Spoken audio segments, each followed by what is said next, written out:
టమాటా అంతా కోసి మార్కెట్కు తీసుకెళ్తున్నారు. ఇట్లా సంచుల్లో నింపుకొని పెట్టుకున్నారు. మొత్తం సంచులన్నీ తీసుకొచ్చి ఒక్కొక్కటిగా ఇక్కడ పెడుతున్నారు.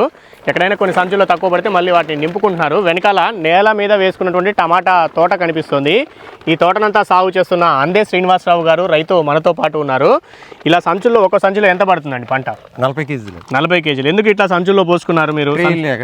ట్రేలు ఇప్పుడు వస్తాయా? బండి వస్తుంది. ట్రేలు తీసుకొస్తున్నారు. సో ఆ ట్రేలు వచ్చే వరకు పంటనంతా కూడా కుప్ప మాదిరిగా పోసుకోకుండా ఇట్లా సంచుల్లో పోసుకున్నామని చెప్తున్నారు. 2 సంచులు తీసుకుంటే ఒక 3 ట్రేలు నిండుతాయి.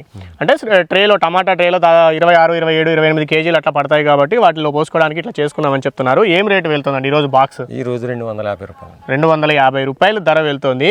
పంట కోయడానికి మనుషులు చాలా మంది పని చేస్తున్నారు. ఒక బాక్స్ కటింగ్ కనీసం 50 రూపాయలు ఖర్చు అవుతుంది కదా? ఖర్చు అవుతుంది. ఎందుకంటే మహిళలకి ఈ ప్రాంతంలో ఎంత ఇస్తున్నారు రోజుకి? 600. ఈ కాయలని మోయడానికి మగ మనుషులు అవసరం పడతారు. వాళ్ళకి 1000 రూపాయలు. మొన్నటిదాకా 600 రూపాయలు కూడా నడిచింది అని చెప్తున్నారు. ఇప్పుడైతే ధర పూర్తిగా తగ్గిపోయింది.